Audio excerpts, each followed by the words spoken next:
نحمدہ و نصلی علی رسولہ الکریم اما بعد اعوذ باللہ من الشیطان الرجیم بسم اللہ الرحمن الرحیم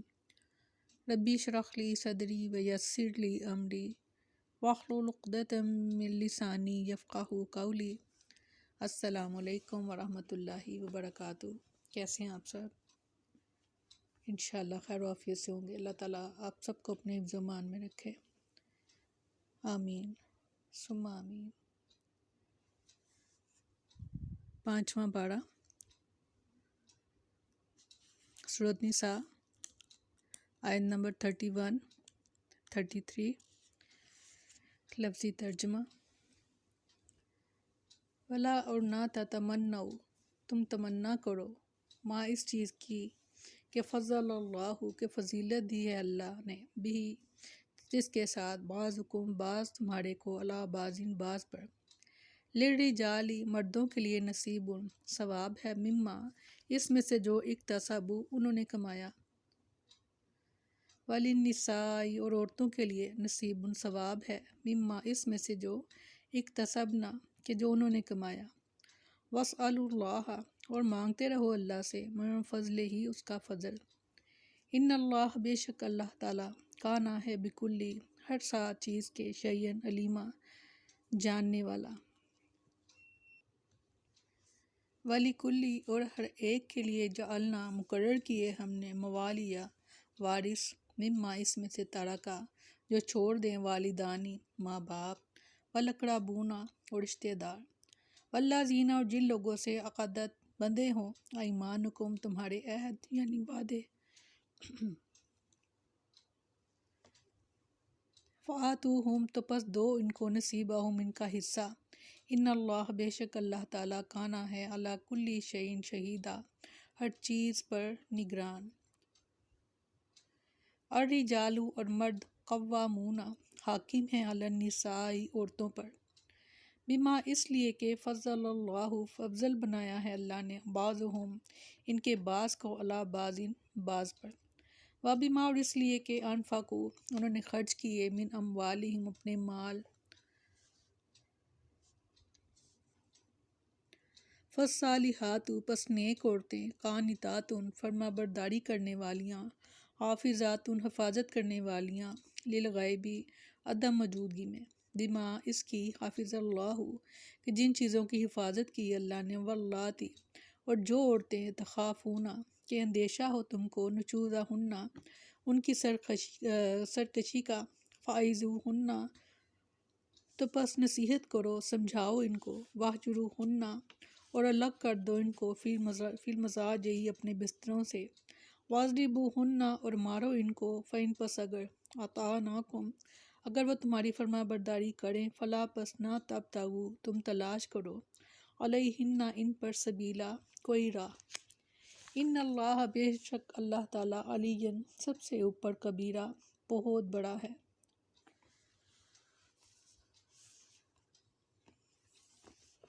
فرمایا اور اس چیز کی تمنا نہ کرو جس میں اللہ نے تم میں سے بعض کو بعض پر فضیلت دی ہے، مردوں کے لیے اس میں سے ایک حصہ ہے جو انہوں نے محنت سے کمایا، اور عورتوں کے لیے اس میں سے ایک حصہ ہے جو انہوں نے محنت سے کمایا، اور اللہ سے اس کے فضل میں سے حصہ مانگو، بے شک اللہ ہمیشہ سے ہر چیز کو خوب جاننے والا ہے۔ اللہ تعالیٰ کے اس فرمان کا مطلب یہ ہے کہ مردوں کو اللہ تعالیٰ نے جو جسمانی قوت اور طاقت اپنی حکمت اور ارادے کے مطابق عطا کی ہے، اور جس کی بنیاد پر وہ جہاد بھی کرتے ہیں اور دیگر بیرونی کاموں میں حصہ لیتے ہیں، یہ ان کے لیے اللہ کا خاص عطیہ ہے۔ اس کو دیکھتے ہوئے عورتوں کو مردانہ صلاحیتوں کے کام کرنے کی آرزو نہیں کرنی چاہیے، البتہ اللہ کی اطاعت اور نیکی کے کاموں میں خوب حصہ لینا چاہیے، اور اس میدان میں وہ جو کچھ کمائیں گی، مردوں کی طرح ان کا پورا پورا صلہ انہیں ملے گا۔ علاوہ ازیں اللہ تعالیٰ سے اس کے فضل کا سوال کرنا چاہیے، کیونکہ مرد اور عورت کے درمیان استعداد، صلاحیت کا اور قوت کا جو فرق ہے، وہ تو قدرت کا ایک اٹل فیصلہ ہے جو محض آرزو سے تبدیل نہیں ہو سکتا، البتہ اس کے فضل سے کسب و محنت میں رہ جانے والی کمی کا ازالہ ہو سکتا ہے۔ آیت کا مطلب یہ ہے کہ یہ نہ کہو کہ کاش یہ درجہ یا مال مجھے مل جائے، یہ تقدیر پر راضی نہ ہونے کی دلیل ہے، اور اگر زوال نعمت کی سوچ رکھے تو یہ حسد ہے، جس کی احادیث میں بہت مذمت بیان ہوئی ہے۔ سیدنا انس بن مالک رضی اللہ عنہ بیان کرتے ہیں کہ رسول اللہ صلی اللہ علیہ وسلم نے فرمایا، ایک دوسرے سے بغض نہ رکھو، حسد نہ کرو اور نہ ہی قطع تعلق کرو، بلکہ اللہ کے بندو سب بھائی بھائی بن جاؤ۔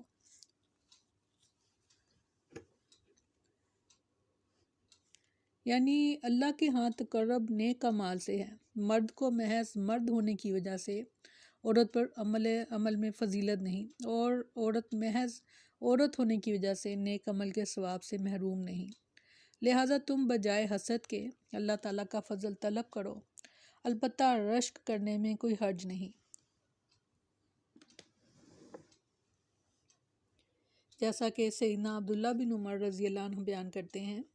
کہ رسول اللہ صلی اللہ علیہ وسلم نے فرمایا، رشک کرنا جائز نہیں سوائے دو آدمیوں پر، ایک وہ آدمی جسے اللہ تعالیٰ نے قرآن کا علم دیا تو وہ رات اور دن ان کی گھڑیوں میں اس کے ساتھ کھڑا نماز پڑھتا رہتا ہے، اور ایک وہ آدمی جسے اللہ تعالیٰ نے مال دیا ہے تو وہ رات اور دن میں گھڑیوں میں سے خرچ کرتا رہتا ہے۔ اللہ تعالیٰ ہمیں ان میں شامل فرمائے، آمین۔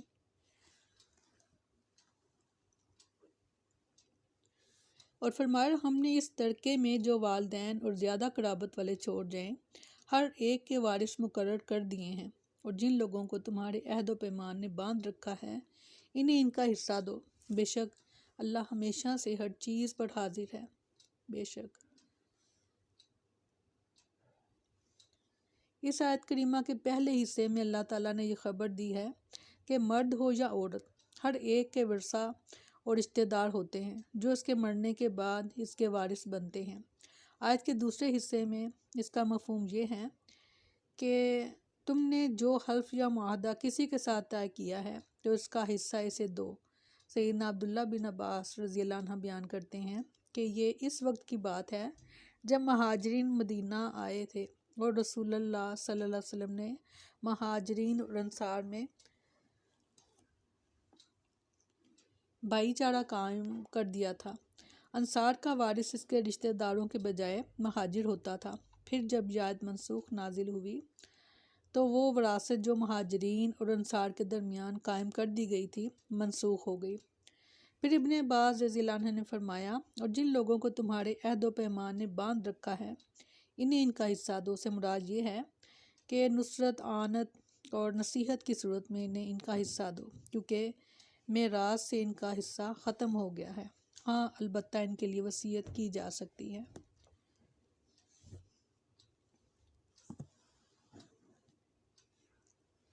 فرمایا، مرد عورتوں پر نگران ہیں اس وجہ سے کہ اللہ نے ان کے بعض کو بعض پر فضیلت عطا کی ہے،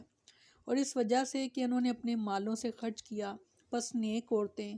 فرما بردار ہیں، غیر حاضری میں حفاظت کرنے والی ہیں، اس لیے کہ اللہ نے انہیں محفوظ رکھا، اور وہ عورتیں جن کی نافرمانی سے تم ڈرتے ہو، سو انہیں نصیحت کرو اور بستروں میں ان سے الگ ہو جاؤ اور انہیں مارو، پھر اگر وہ تمہاری فرما برداری کریں تو ان پر زیادتی کا کوئی راستہ تلاش نہ کرو، بے شک اللہ ہمیشہ سے بہت بلند بہت بڑا ہے۔ بے شک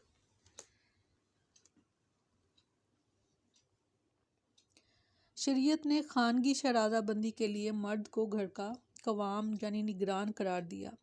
اور عورت کو اس کے ماتحت رکھا ہے۔ قرآن نے اس کے دو سبب بیان کیے ہیں، ایک تو یہ کہ مرد کو طبعی طور پر یہ امتیاز حاصل ہے کہ وہ منتظم بنے، اور دوسرے یہ کہ گھر کے سارے اخراجات بیوی کے نفقہ سمیت مرد کے ذمہ ہیں۔ اس بنا پر گھر کا نگران بننے کا حق مرد کو ہے، عورت کو نہیں۔ اس کے بعد اللہ نے یہ بتایا کہ اگر بیوی نافرمانی کرے اور شوہر کے ساتھ بدسلوکی کرے تو شوہر اسے اپنے حقوق یاد دلائے، اللہ کی ناراضی اور اس کے عذاب سے ڈرائے، اور طلاق کی طرف بھی اشارہ کرے۔ اگر اچھی ہوگی تو یہی نصیحت کافی ہوگی، ورنہ اس سے بات کرنا اور بستر علیحدہ کر دے اور صبر کرے یہاں تک کہ وہ نافرمانی سے باز آ جائے۔ اگر یہ تدبیر بھی کارگر نہ ہو تو اس کی پٹائی کرے، لیکن یہ پٹائی ایسی نہ ہو جس سے جسم کا کوئی حصہ ٹوٹ جائے یا کوئی عضو بد شکل ہو جائے۔ اگر وہ اصلاح کر لے تو پھر راستہ تلاش نہ کرو، یعنی مار پیٹ نہ کرو، تنگ نہ کرو یا طلاق نہ دو۔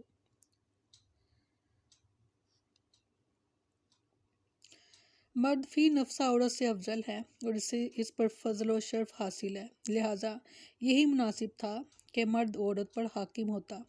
جیسا کہ ارشاد فرمایا سورہ بقرہ میں، اور مردوں کو ان پر ایک درجہ حاصل ہے۔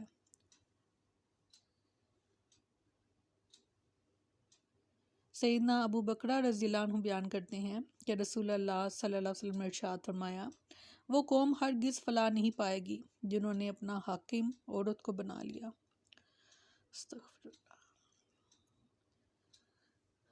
سیدنا عبداللہ بن مسعود رضی اللہ عنہ بیان کرتے ہیں کہ رسول اللہ صلی اللہ علیہ وسلم نے فرمایا، مرد اپنے اہل خانہ پر نگران ہے اور اس سے اس کی رعیت کے متعلق باز پرس ہوگی، اور عورت اپنے شوہر کے گھر اور اس کی اولاد پر نگران ہے، سو ان سے ان کے متعلق باز پرس ہوگی۔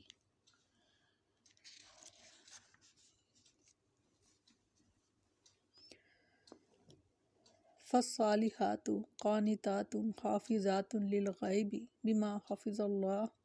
یعنی چونکہ اللہ تعالیٰ نے خامدوں کو عورتوں کے ساتھ حسن معاشرت کا حکم دے کر ان کے حقوق محفوظ کر دیے ہیں، اس کے بدلے میں وہ خامد کی غیر حاضری میں ان کے مال اور عزت اور آبرو کی حفاظت کرتی ہیں۔ سیدنا ابو ہریرہ رضی اللہ عنہ بیان کرتے ہیں کہ رسول اللہ صلی اللہ علیہ وسلم سے سوال کیا گیا کہ بہترین بیوی کون سی ہے؟ آپ صلی اللہ علیہ وسلم نے فرمایا، وہ کہ جب آدمی اس کی طرف دیکھے تو وہ اسے خوش کر دے، اسے حکم دے تو اس کی اطاعت کرے، اور اپنے نفس اور مال میں کوئی ایسا تصرف نہ کرے کہ جو اسے ناپسند ہو، یعنی اس کے شوہر کو۔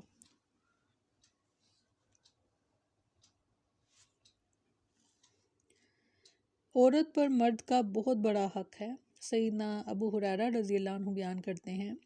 کہ رسول اللہ صلی اللہ علیہ وسلم نے فرمایا، اگر میں کسی کو حکم دیتا کہ وہ کسی دوسرے کو سجدہ کرے تو میں عورت کو حکم دیتا کہ وہ اپنے شوہر کو سجدہ کرے۔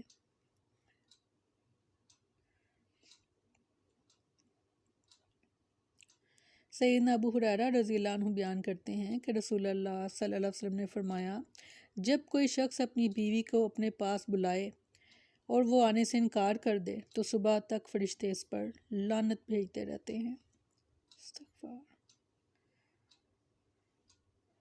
سیدنا جابر رضی اللہ عنہ بیان کرتے ہیں کہ رسول اللہ صلی اللہ علیہ وسلم نے فرمایا،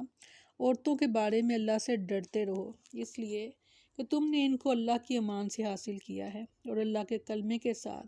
ان کو اپنے لیے حلال کیا ہے۔ ان پر تمہارا یہ حق ہے کہ وہ تمہارے بستروں پر یعنی گھروں میں کسی ایسے آدمی کو نہ آنے دیں جسے تم ناپسند کرتے ہو،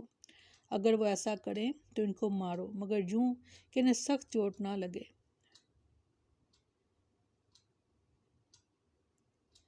سیدنا عمرو بن احوص رضی اللہ عنہ بیان کرتے ہیں کہ رسول اللہ صلی اللہ علیہ وسلم نے فرمایا، خبردار، عورتوں کے متعلق نیکی کی وصیت قبول کرو، وہ تمہارے پاس صرف تمہارے ہی لیے مخصوص ہیں، اس کے علاوہ تم ان کے کچھ بھی مالک نہیں، سوائے اس صورت کے کہ اگر وہ کھلی بے حیائی کریں تو ان کو بستروں سے علیحدہ کرو اور اس طرح مارو کہ سخت چوٹ نہ آئے۔ عورت نافرمانی کا رویہ اختیار کرے تو خاوند کو حالات کے مطابق 3 چیزوں کا اختیار ہے: نصیحت کرنا، ان کے ساتھ بستر الگ کر دینا اور انہیں مارنا۔ سیدنا حکیم بن معاویہ کرشی رضی اللہ عنہ اپنے باپ سے بیان کرتے ہیں کہ رسول اللہ صلی اللہ علیہ وسلم نے فرمایا کہ بیوی کے چہرے پر نہ مارو، اسے برا بلا نہ کہو اور اسے چھوڑو نہیں مگر صرف گھر میں۔ بہت اہم آیات گھریلو زندگی کے معاملے میں، اللہ تعالیٰ ہمیں ان کو سمجھنے کی اور سمجھ کر عمل کرنے کی توفیق عطا فرمائے۔ آمین ثم آمین۔ سبحانک اللہم و بحمدک، نشہد ان لا الہ الا انت، نستغفرک و نتوب الیک۔ سبحان ربک رب العزت عما یصفون وسلام علی المرسلین والحمد للہ رب العالمین۔ السلام علیکم ورحمۃ اللہ وبرکاتہ۔